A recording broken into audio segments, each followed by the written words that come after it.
Welcome back to the Talking Hedge. I'm Josh Kincaid, and this is your Cannabis Business Podcast. Today, we're here live at the World Trade Center in Seattle. We're going to be talking about everything that is edibles today. It's day one at HempFest. I've got some amazing guests, starting with Dan Devlin of Zoots. Dan is a co-founder of Zoots, maker of a handcrafted small batch treat made with premium infused cannabis paired with unique blends tailored to your interests, desires, and intentions. Their zootologists carefully extract the essential oil of the cannabis plant in a contaminant-free environment using their proprietary cypress extraction method. The closed-loop process captures THC using organic cane alcohol and a cold fusion process, so you can be assured that each serving is consistent. And while everyone experiences cannabis individually, Zoots is about having a good time without feeling uncomfortably stoned, which is what sets Zoots apart as a purveyor of fine cannabis edibles. And Zoots was recently acquired by Washington-based Ionic Brands for a total of $11.6 million. Ionic, with a market cap of about $16.5 million, trades on the Canadian Securities Exchange as IONC and on the over-the-counter OTC markets as IONKF. Dan, thanks for being here. You bet. Glad to be. Remotely with us is Bob Eschino with Incredibles. Bob is co-founder and president of Medically Correct, whose trusted brand, Incredibles, is known for having the most consistent and award-winning infused products in the cannabis industry. Bob is responsible for the company's sales, marketing, and national expansion. As founding member of the Edibles Council through Cannabis Business Alliance, the Colorado Cannabis Chamber of Commerce, and the Colorado Cannabis Manufacturers Association, Bob has helped shape the next wave of cannabis rules and regulations for the cannabis industry federal level. Medically Correct prides itself on helping educate the public about responsible edible consumption and the emerging cannabis industry. Bob, thanks for being here. Thank you. And also remotely is Patrick Ian Moore of Edible Magazine. Patrick's the editor-in-chief of Edibles Magazine and the chief operations officer of Edibles List Manufacturing and Distribution. He started out as head dispatch at Speedweed and went from there to be working as a product development and marketing specialist at W Vapes. The edibleslist.com is a source for information and reviews on medical marijuana edibles, dispensaries, doctors, and all else in the legal cannabis community. Edibles Magazine is a source for credible and relevant news with everything related to the cannabis industry. Their mission is to help medical marijuana patients locate smokeless medication alternatives. They want to help get the medicine in the hands of the patients they need it. They connect patients, vendors, and dispensaries, and patients can now save time and money locating their favorite edibles and new consumable products while being able to rate and review, adding their valued option to our online community. Staying tuned for their best of Edibles List awards, and stay tuned for the topicals, tinctures, and other awards that they have. So Patrick Ian Moore, thanks for being with us. Oh, thank you so much. So the number one investment vehicle this year that we've seen is multi-state operators or MSOs, and the third largest investment vehicle that we've seen for some reason is cannabis cafes or marijuana lounges, even though it's not legal. The second investment vehicle is data, and the subset within that is technology and accurate dosing.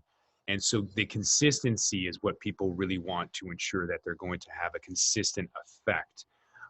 And so with that, wondering, Bob, about improvements with overall issues in consuming edibles, utilizing Nano Technology to increase bioavailability to help speed up the onset of effects, with Canada again becoming legal with beverages and edibles between October and December. That's obviously going to be a big deal. So increasingly, consumers have questions about the food that they buy and eat. They're curious and better informed than ever. And so a study that conducted by the Hartman Group, 65% of Americans surveyed said companies earn consumer trust by being open about what's in their products, and 55% want specific details about how their products were made and who made them. So are you seeing improvements to help with the issues of overconsumption, the overdosing by taking one edible, not waiting long enough, and then taking another one? Do you think that the nanotechnology will help increase bioavailability to the blood-brain barrier to speed up the onset of effects? There's a lot of questions in that question right there. I guess first I would address testing, right? Testing is still, in my opinion, not where it needs to be, right? We can't be consistent manufacturers unless we're getting consistent test results, right? So we're really only as good as our labs. As we're expanding nationally, right, we're seeing the same problems that we had in Colorado 6, 7, 8 years ago. There's there are just some inherent issues, I guess, with testing cannabis. So, I would like to point out that, until testing hits a standard, right, and until we get more consistent testing throughout the country and throughout the globe, that quote unquote consistency question is going to keep popping up, right? One of the things we did when we got into the industry 10 years ago is we tested the oil and we tested every finished product. That's now mandatory in the state of Colorado for every manufacturer. So, I think we're very good here in Colorado, and the rest of the country is getting better as their labs are getting better with making sure that the products are consistent. So, when we tell somebody it's 100 milligrams, it's 100 milligrams. And, Nano Technology is interesting, right? It's interesting technology, and we haven't seen a huge increase in overconsumption because of nanotechnology. Right, the nanotechnology, I think, from the research that we've done, it's kind of in your system faster and out of your system faster. Mm-hmm. With a traditional edible, where we see a lot of the uncomfortableness, is when you overconsume and it lasts for hours and hours, right? I think that gets a little bit, it gets a little bit trying, for the patient.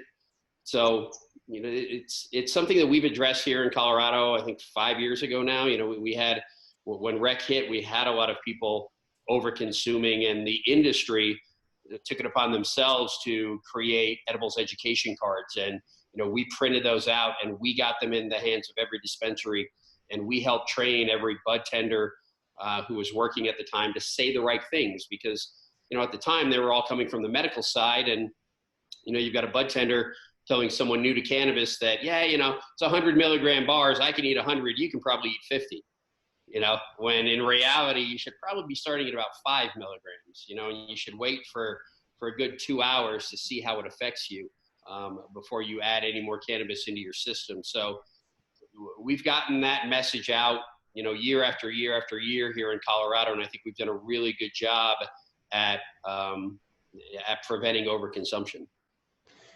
Yesterday, we had a podcast about concentrates, and Jim Macoso of Lucid had mentioned that it could be a dichotomy where if you consume edibles with nanotechnology, it's going to be stronger. But as long as you don't consume too much, because what people do is they'll eat and they'll wait 20 minutes and say, oh, nothing happened. And then they'll, eat another one, and that creates an overdose. We've seen a lot of that. But with the nanotechnology, it's going to be stronger and hit you faster. So it may, give you the heart palpitations because it's stronger, but it also might avoid overdosing by taking too much. So time will tell.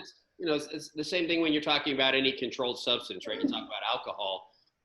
If you drink quickly, by the time you're starting to feel the effects, even if you stop, there might be alcohol in your stomach that hasn't been absorbed yet. So even after you stop drinking, you're still getting absorption into your bloodstream, which gets you drunker. So, you have the same issues with cannabis. That it's interesting because alcohol is just so innate, right, in our culture. Mm-hmm. It's trial and error as you're young, right? You grow up with it. You see the adults consuming alcohol, and you see the effects, and you see the reactions, and everybody steals from their parents' liquor cabinet and starts to experiment. And I'm sure everybody's gotten to that point where you get too drunk and you have a bad time and you pull back and you kind of find your limits. It's the same thing with cannabis, right? We're finding that out, right? We don't have a generation yet of children watching their parents responsibly consume cannabis, right, and learning the proper way to do it. But it's coming, right? Just like with alcohol, we're going to get there, and it's just going to be, as common as alcohol consumption eventually. And with that comes responsibility, and that all comes from education. Mm-hmm. Patrick, as a follow-up, down in California, what are you seeing either on the ground or via Edibles List and Edibles Magazine. How are you seeing how brands are establishing trust right now with the recent legalization down there, and how they're differentiating themselves from the pack? Well, it really depends on what it is, the product. If you're talking about edibles, we see a lot of legacy brands that sort of survived what we refer to here as the purge, which is December 31st, 2017, when everybody had to stop production as they got licensed. A lot of the smaller brands, which a lot of times were people's favorite brands, they didn't make it. They're either gone or they're struggling to try and survive right now. We've been able to bring a few legacy brands on now that we're licensed to manufacture and distribute here in California, which has been great. And people recognize those, they remember them, but it's not always what they remembered, because what they got before may have been anywhere from 300 to 1,000 milligrams, where now the cap is at 100 milligrams, it's 10 milligram servings, which, like Bob was saying, for people that are new is plenty. 10 milligrams is probably even too much in some cases. As we travel around, especially in California and Nevada, we've been talking to a lot of EMT drivers lately who say that it's completely regular for them to get calls from adult people between the ages of, let's say, 35 and 50 that are in the driver's seat of their car, trapped in their driveway, thinking that they're dying and wanting to go to the hospital, but they can't even drive because they ate a 20 milligram gummy that maybe a bud tender told them was a microdose, because it's only 20 milligrams. To the bud tender, that's not a lot. To this person who's never even smoked cannabis before, though, it's a whole lot. And if they're going to have a bad experience the first time, that's going to turn them off edibles forever. Because we talk to people every single day. They see where we work, they hear the name of the magazine, and they say, oh, I can't have edibles. And when they say that, they make it sound like they can't have any edibles. They can't have a 2 milligram gummy. They can't have a 1,000 milligram brownie. They're turning off edibles forever because they had one bad experience that probably was either because they were sold something too strong or a friend of theirs made something too strong at home.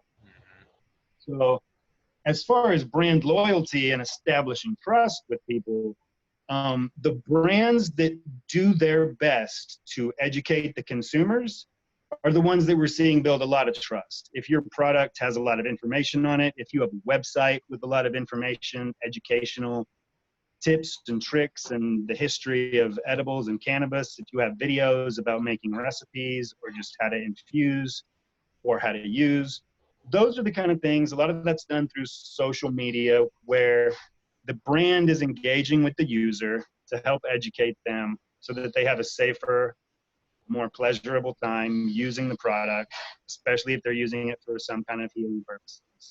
So really being as informative as absolutely possible, and then educating the consumers as much as you can. That's what we're seeing establishes trust the best.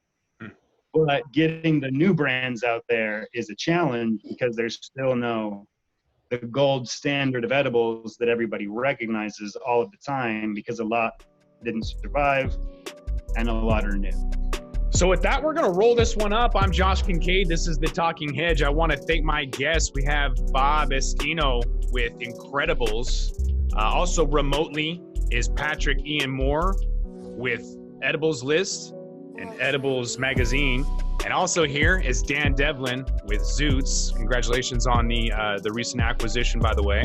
Thanks a lot for having us on and ability to talk about what we love, edibles. So don't forget to like, share, and subscribe, or don't. And I'm out.